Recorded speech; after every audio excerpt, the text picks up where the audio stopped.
I was raped, kidnapped, and raped for 10 days. The first person I spoke to did not believe me. Worse, he blamed it on me. And worse even, he, too, raped me. I screamed.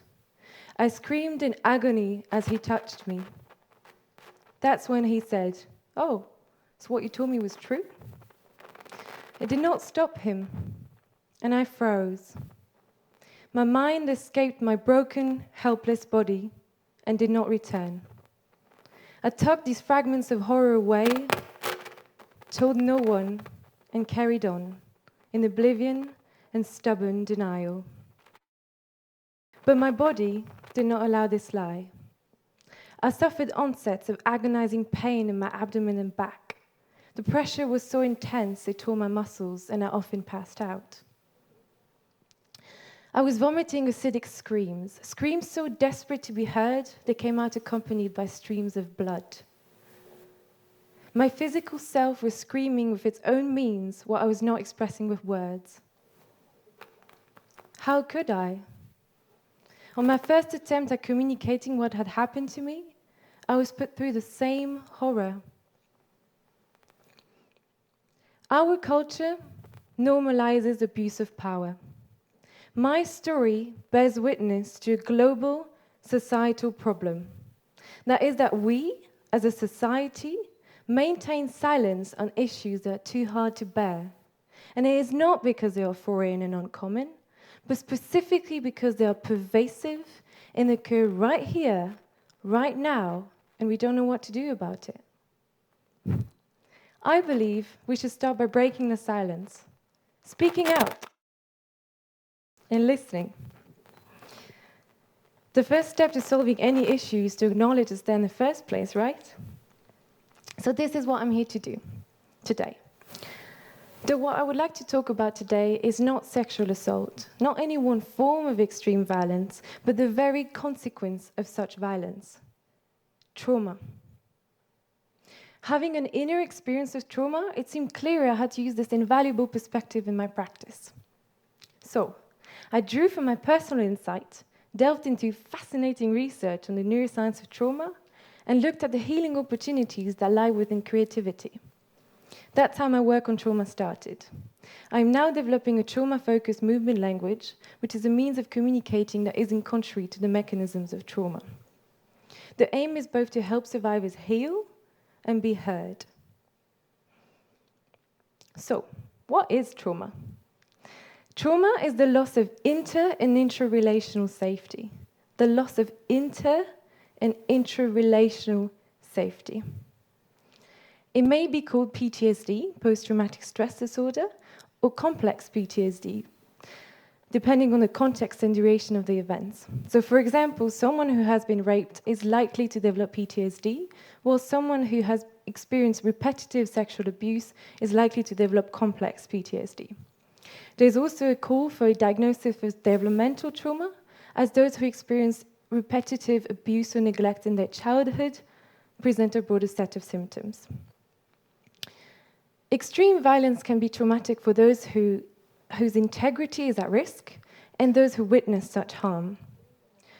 Traumatic experiences can take many forms, but they differ from other difficult experiences by the magnitude of the shock on mind, brain, and body. This shock is the trauma. However horrendous the traumatic events, it is the trauma that is the most devastating. Those suffering are often told the infamous expression, "It's all in your head," meaning it's not real. Well, I would like to point out the irony of this expression. Trauma creeps into the very fabric of your brain, so much so that your brain is rewired, and the entirety of the organism is affected. So yes, it is in your head, but it is real. How does it work? Imagine, instead of it being me on stage, comes in a very hungry, grizzly bear. The alarm bells in all of your brains ring. The limbic system is activated, the amygdala sets the body's stress response in motion. Stress hormones and nerve impulses flood your bodies. Your blood pressure increases, your oxygen intake increases, your heart rate increases, your muscles tense. You're ready to fight the bear, flee from the bear, or if neither are possible, freeze. As soon as the bear goes away, safety is signaled. The whole system goes back to normal, and you're back to feeling all of your normal sensations. Maybe that beer that you're fancying. This system is built to respond to threat, and it is functional. So as long as it works, so as long as it remains a momentary state and not a continuous one. In trauma, this system fails. It fails to rebalance after the threat has passed. The violence has gone, but the fight, flight, freeze responses are sustained, and this has huge consequences. You can be in acute stress whilst the bear is present because that's what's allowing you to protect yourself. But you can't be in acute stress every minute of the day as if the bear was continuously behind you. Imagine going about your daily lives and having a grizzly bear behind you at every moment. It doesn't seem very feasible, does it? That's how a traumatized person lives. In hyperarousal, alert, on guard, constantly fighting the never-ending threat of the bear behind them. It's not just the bear that they can't think about in that context, it's their entire lives they can't engage with. The whole nervous system is reorganized. There's a division between the two halves of the brain. While the right hemisphere is activated, the left is deactivated. The left is the rational brain, which is responsible for communicating thoughts, feelings, and perceptions through language. This, therefore, is directly hindered. And the data gathered from the different senses cannot be dealt with by the appropriate areas of the brain, which means that they are stored outside of the autobiographical narrative as frozen, timeless, and unprocessed fragments of memory. This means that if you are traumatized and you're reminded of the past, you do not remember, you re-experience. From your brain's perspective, the violence is present. All the physiological reactions occur as if the violence was happening in present time. Powerful smells, images, sounds, even physical sensations are relived, unchanged by time. This is what we call flashbacks or vivid nightmares. According to a leading survey, lifetime exposure to potentially traumatic events ranges from 50 to 90% of the population. Trauma is not rare. It is not foreign. It is right here, right now, and we are all impacted. Adults and children. Look around you.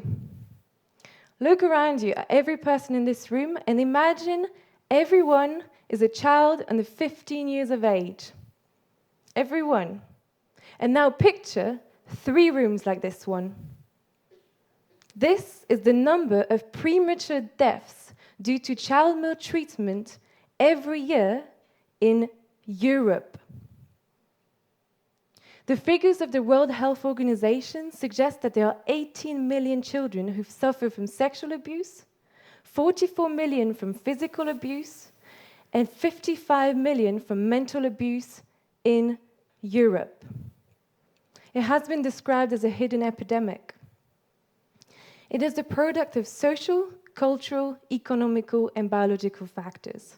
It has a societal cost that runs into billions of euros. We need open and honest dialogues about this issue. There are amazing and courageous people out there battling to prevent and heal trauma. There are experts who push the boundaries of medical research, clinicians who understand the limitations of current practices and dare to go beyond the traditional therapies to develop truly effective treatments for survivors. practitioners who work towards an uncompromised understanding of trauma. But their efforts alone are insufficient. The process of researchers' findings being clinically tested before being integrated in official textbooks and then in academia to finally have an impact on public knowledge is agonizingly slow. Meantime, people are suffering. These stages are required, but if we met them halfway, educating from the ground up, we would help more people and save more lives.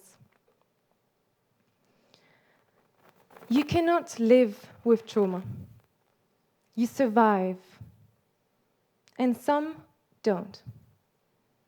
Approximately 5,000 veterans commit suicide per year in the US alone as a result of trauma. And combat is by far not the main cause of trauma. Abuse is. So why is most readily available information on trauma about veterans? It is almost as if the world can accept that a soldier coming back from a foreign war might be traumatized, but when war is home, in the form of a rape, for example, it is not validated. Maintaining such a bias in public knowledge is dangerous. It is time we moved past that. Trauma isn't just wearing army uniforms. In most cases, it's ordinary clothing.